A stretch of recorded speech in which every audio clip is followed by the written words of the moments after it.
We finally made it to Caravan Rebat. It's pretty lively here. So, just past this wall is the desert, huh? Oh, wow. Paimon remembers hearing people call this the Wall of Samiel. It's made to block sandstorms from the outside. Oh, if it's this tall, it's gotta be the divine work of Greater Lord Rukkhadevata, right?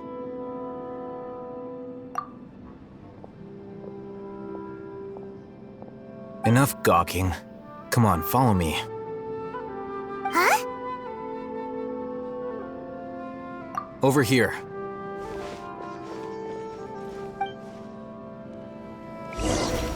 Oh, Haytham went that way! Let's hurry up and follow him.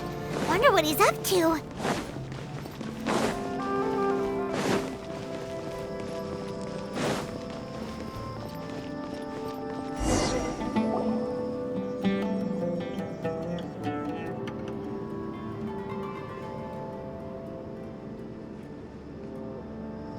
What the... Where did he go? How did we lose him? They were just here a second ago. More Eremite mercenaries? Who are they working for this time? Anyway, Traveler, it seems like we were being followed again. You were too careless. You should have noticed those hopeless amateurs trailing you a long time ago. There's no need to thank me. I've never cared to keep track of personal favors. All I did was correct a mistake I happened to come across. It's a habit I developed at the academia. You really gave Paimon a scare, Alhaitham. We never thought we'd run into you here. Last time we met at Port Ormos, didn't you say you were going back to the academia? Wait, don't tell Paimon that you're here to take us back on their orders. Oh, so you've already landed yourselves on the academia's hit list. I can't say that I didn't expect it. However, had I wished to turn you over to the academia, don't you think you'd already be the Eremites' honored guests by now? Oh, right. You do have a point. I have no interest in running errands for that project. As a scholar, I've always belonged to the camp that promotes researcher autonomy. And these days, you're more fascinating than anything the sages can offer. Not quite. To tell you the truth, I'm still investigating the Divine Knowledge Capsule. Unfortunately, I've run into some difficulties. Everyone says the capsule originated in the desert and was eventually moved to Port Ormos. If I am to get to the bottom of this, I must understand how the capsule first came to be. Which brings me back to you and why you're so interesting.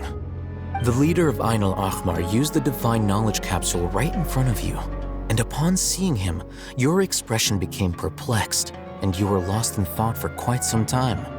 To have that kind of reaction, I think you must have realized something. Are you interested at all in sharing what you've been hiding from me?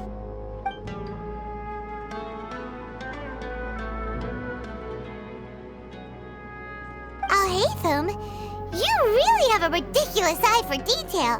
What kind of person even notices and remembers stuff like that? So that's your answer. Well, I do work for the academia after all. So considering that, it is indeed wise to keep your cards close to your chest. But that does prove you do have some undisclosed information about the Divine Knowledge Capsule. Am I right? No matter. Rather than simply learning the answers from you, I'd still prefer to investigate on my own. Speaking of, you two are also headed to the desert? That's right! We have the same plan as you! But we don't really have any concrete goals at the moment. Then I'd suggest starting with Aru Village. It's the largest settlement in the desert, so it'll probably have more resources and intel than anywhere else. Well, would you like to head there together? It's always better to travel with someone you know. Let's go!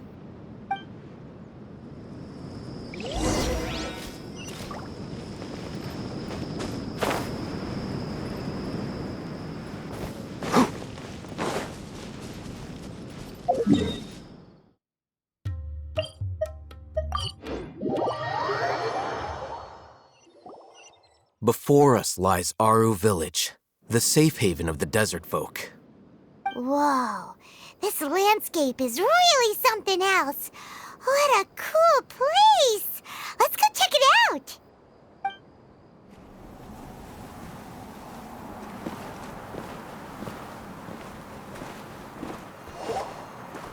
Wow!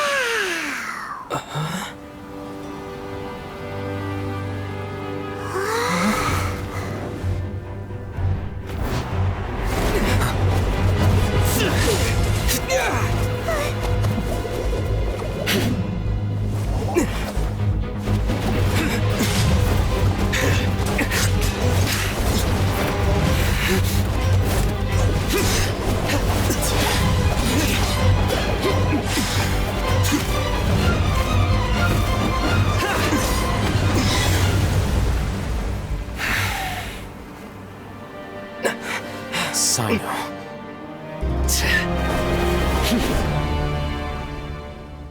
Unless my memory fails me, we have barely spoken 2 words to each other before now at the Academia. Would you care to enlighten me as to when and how I invited the General Mahamatra's wrath? Al-Haytham, do not think you can escape my judgment just because you managed to escape my attack. Judgment? So that's how you'd characterize your actions here, is it? Or would elimination perhaps be a more accurate description? Had I used my full strength, not even this traveler would have been able to stop me. Though styled like an assassination, I sought only to ensure that my target would be unable to flee or resist. Standard practice for the Matra, as well you know. Seemed to me more like your own personal touch. Who is that, Al-Haytham? Did you call him General Mahamatra? Yes. General Mahamatra Cyno, head of all the Matra at the Academia. He's a formidable hunter, and the ultimate nightmare for any who have committed academic crimes. You seem to have placed a lot of trust in Al-Haytham, to the point of blocking an attack for him. If I were you, I'd never choose to side with him. I wouldn't believe a single word that comes out of his mouth. I have been pursuing this scribe for a long time. I urge you, stand back and do not seek to defend him any longer. Otherwise, there will be consequences. Has Al-Haytham done something wrong? Paimon doesn't think he's as bad as you've made him out to be. I won't waste my breath explaining things. Al-Haytham, I saw it during our fight. Take it out. The divine knowledge capsule you're hiding on your person. Unless you want me to retrieve it for myself. Very perceptive of you. Nothing escapes a Matra's senses. Wait, the divine knowledge capsule? Didn't it fall into the Matra's hands in Port Ormos? No wonder you speak with such confidence, Cyno. But I must admit, I'm very curious. What does this capsule mean to you? And why, as General Mahamatra of the Academia, are you all alone in the desert? As far as I'm aware, the other Matra have been speculating about your disappearance. Have you been given a mission that's, let's say, morally dubious? If I was the real target of your mission, what was stopping you from simply using your authority and resources to judge me within the walls of the Academia? I should have known you'd be difficult to deal with. You two? Ugh! What you would do, Traveler? Paimon feels like we can't trust either of them! Ahem. Well, look at you two, acting all tough and self-righteous over there. Wait, Dia?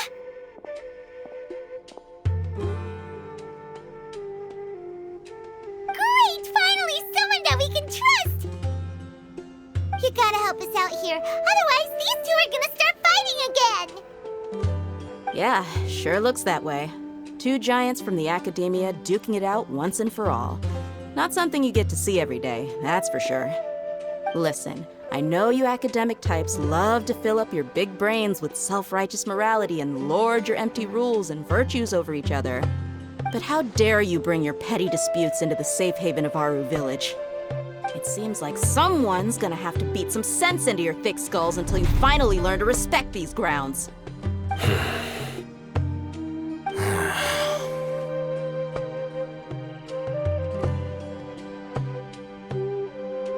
Hey, did either of you hear a word I just said?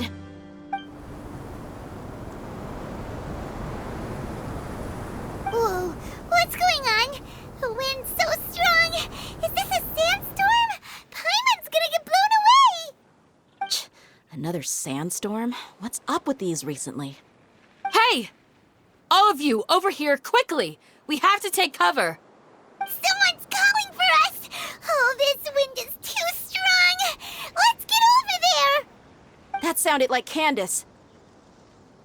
Come on, you two. Jeez, are all of you academia folks such hard work? Move it! All right, stop yelling.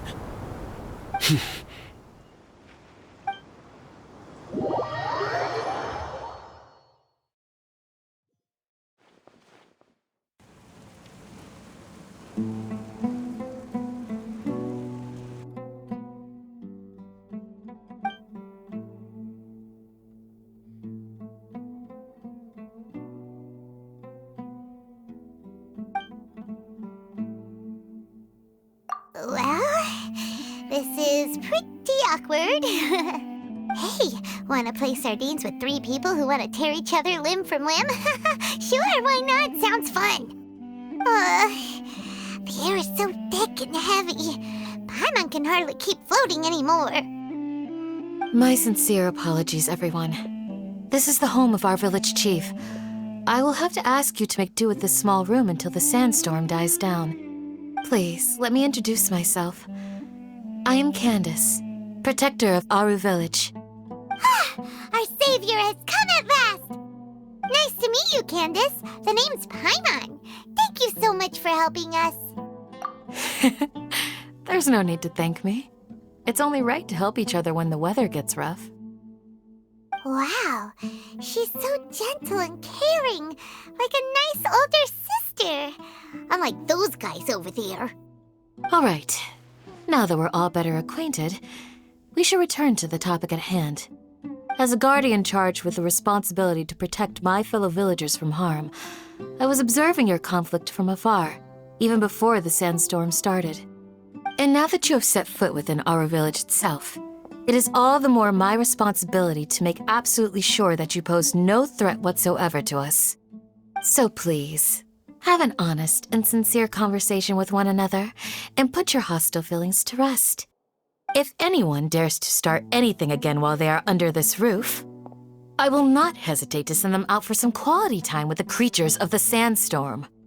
Oh, on second thought, Paimon may have misjudged Candace's character. And that goes for you too, Miss Dia. Do I make myself clear? All right, we got it, Candace. That's what I like to hear. So, which of you will begin? I was supposed to be a mediator, but I might have gotten a little too involved just now. Anyway, one of those two should probably start talking. Wait, that was you trying to be a mediator? I have nothing to hide, so there's no shame in explaining myself. While Alhaitham wasn't wrong about the other Matra not knowing my whereabouts, it's not because I've been assigned a morally dubious mission. Rather, I've chosen to exile myself. Huh? Exile yourself? A little while ago, I discovered that there was data missing in the Academia's project planning and development files. What little they did report clearly did not match the project's actual progress. As General Mahamatra, I had the responsibility and authority to request an audit. However, to my surprise, the person responsible for the erroneous data was none other than Grand Sage Azar himself. I tried to investigate the issue myself before submitting a formal audit request, But I soon found that all leads and potential pieces of incriminating evidence were carefully concealed from me. I began to realize that they were cautious of me from the very beginning. Unsurprisingly, the Grand Sage rejected my audit request as soon as the submission reached his desk. He even said to me, "The power of the General Mahamatra is granted by the sages. You have no right to judge us."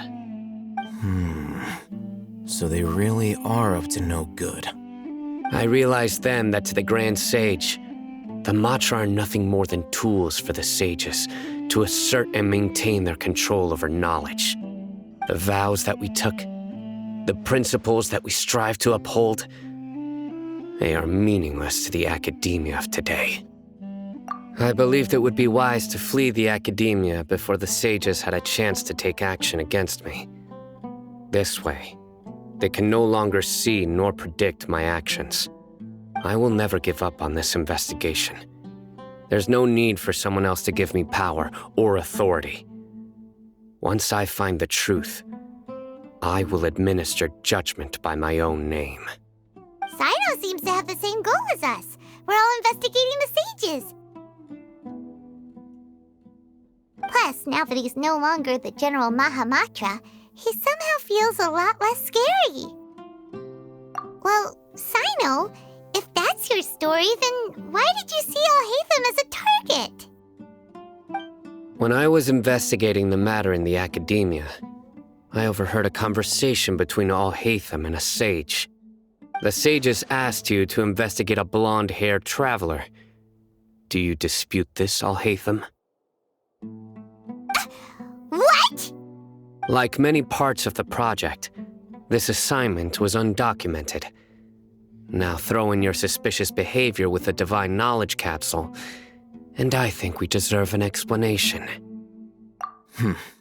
Yes. I was indeed tasked with investigating the Traveler. Alhaitham! After all, the promised reward was so great that hardly any scholar could have refused. The sage told me, once you've completed this assignment, I can give you a glimpse of divine knowledge. A most enticing offer. Unfortunately, those academics don't know me at all. Their words contained one key piece of information, namely that divine knowledge indeed exists. That gave me all I needed to know. From my perspective, the sages are far from trustworthy. Think about it. Isn't it a little strange they're so willing to share divine knowledge with anyone, even as a reward? So, I began my own investigation following the lead of the Divine Knowledge Capsule.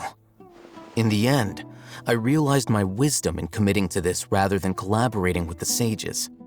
Had I been less guarded, I probably would have ended up like that Ain al-Ahmar mercenary, incapable of remaining sane for long enough to hold a conversation. You mean that the sages originally planned to dispose of you, using one of those capsules that drive people insane? I'd already given up on the assignment by then. I only told the academia I was waiting in Port Ormos for you to appear so they wouldn't suspect anything. So it came as quite a surprise when I encountered my erstwhile target while investigating the Divine Knowledge Capsule. Criminals do love to talk about coincidences. Even though I ran into the Traveler by chance, I had no intention of providing assistance to the academia. Also, you should remember, you were the ones who decided to follow me and strike up a conversation after I left that tavern. That's true. Alhaitham helped us out at Caravan Rebat as well. Maybe he's telling the truth. I'm willing to apologize if that's worth anything to you. I took the Divine Knowledge Capsule behind your back because I judged its existence to be a significant risk. I felt that it would be best for no one to interact with it before it had been properly studied. After all, curiosity often proves to be the most dangerous thing in this land. You should be well aware, Scribe Alhaitham, that curiosity can also lead you to danger and suspicion. Answer me this. Did the sages share any information about their project with you? Have I not made myself clear? You and I are both distrusted by the academia. Do you really think they would tell me anything? Fine. Although you haven't completely proven your innocence, I won't regard you as an enemy, for now. As you wish. Good. I'm glad to see you two clearing up your misunderstandings. And now you, Dia. I believe it's your turn. Oh, sorry. Whatever the boys were talking about must have been so boring that I spaced out. My situation is pretty straightforward. My employer, Dunyarzad of the Homayani family, is friends with the Traveler and is currently recovering from her illness at home. I had nothing going on, so I decided to return to Aru village for a visit. I was actually looking forward to a pretty exciting time getting back together with everyone here. But then I saw these two random guys in the middle of a pointless argument.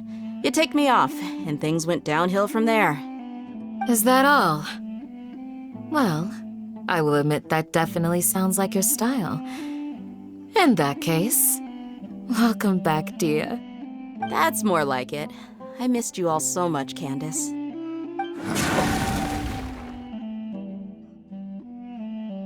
Whoa! What was that sound? No need to worry. Now that you're no longer at each other's throats, please make yourselves at home. I'll take a quick trip outside to clear out some of those creatures in the sandstorm. Creatures? In the sandstorm? Are you sure you don't want some backup? Fighting in a sandstorm is not for the faint-hearted. Anyone without extensive training in these conditions is at a disadvantage. You needn't worry. Yeah, just leave him to Candace. Don't worry, she's as tough as they come.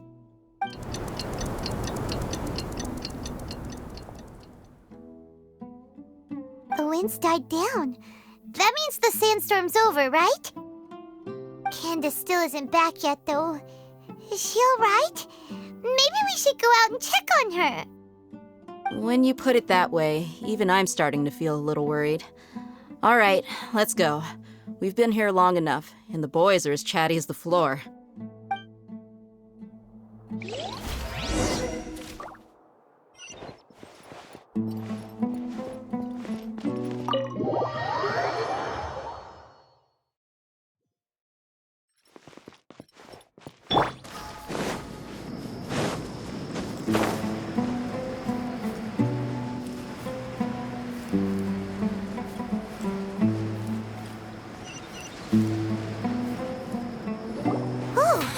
Candace, you're still fighting? You've been out here dealing with these creatures the entire time? Yes. They just keep coming in waves. I've lost count of how many I've defeated. Here comes another wave! Leave this round to us. I got interrupted earlier, but now I have something to take my anger out on. It's been quite a while since I've seen the Flame Mane in action. I'll leave these to you then. I'll be sure to put on a good show. Let's go! Our bond is strong. Lightning, Fallen leaves, adorn my night! Here comes another wave! When are they ever gonna let up? The creatures stopped appearing. Was that the last of them? What we fought just now was probably the aftermath of the sandstorm. So we should be safe for the time being. Well fought, everyone. No injuries, I hope. Huh? Who are you? Ah, my apologies. I haven't had a chance to greet you yet. I had my hands full taking care of the village's elderly and children. I am the chief of Aru village. Everyone usually calls me Uncle Anpu. Sir, I am also originally from the desert, but I have not been back for some time now. May I ask if such sandstorms are common? I can't say they've always been common, but recently the storms have become increasingly severe and frequent. Besides sandstorms, we also occasionally get earthquakes. According to an investigator who stayed in the village a while ago, these unusual natural phenomena are related to the withering of Irminsul. Another effect of Irminsul's withering. So, Irminsul's withering causes withering zones in the forest, and sandstorms and earthquakes here in the desert? Everything in the natural world is inextricably connected to Irminsul. These regional symptoms can indeed be a reflection of Irminsul's present state. Everyone in Aru Village needs to take good care of themselves. Speaking of which, why haven't I seen a single village keeper since I got here? Village keeper? Who are they? Village guards like Candace? Does your curiosity know no bounds? Village Keeper is how Aru Village refers to mad scholars exiled here by the Academia. Most of them are scholars who lost their sanity after a period of training in the Avidia Forest. The Academia believes that their crazed mutterings may have a negative effect on the psyches of other scholars. So, they're forcibly exiled to the desert. Though if you ask me, it's all a boatload of nonsense. Alas, that's exactly what we've been trying to investigate. One by one, the village keepers have been mysteriously disappearing without a trace. But no one in the village has ever seen them leave. If you're planning to stay around the village for the next few days, I'd appreciate it if you could keep an eye out for them. I've had encounters with those people in the past. I'll see what I can do to help. The Matra are the ones responsible for their exile. Now that you're no longer with them, are you trying to alleviate your guilt and atone for your past sins? I'm fascinated by how you think. Mock me if you will, but if you are guilty, I will eliminate you, regardless of my position or identity. Oh, you're the former General Mahamatra. You must be an expert in these kinds of investigations. Thank you for your help. Is it because you're reminded of Hypatia? Oh, these poor scholars. First they lose their sanity, now this! We need to help get them back home, safe and sound. But, is it really a good idea to tag along with Cyno? You seem like you really don't trust him. I'll be grateful for the assistance. No doubt you will do a better job than some of my former subordinates. Let's start by finding a spot to share what we know so far.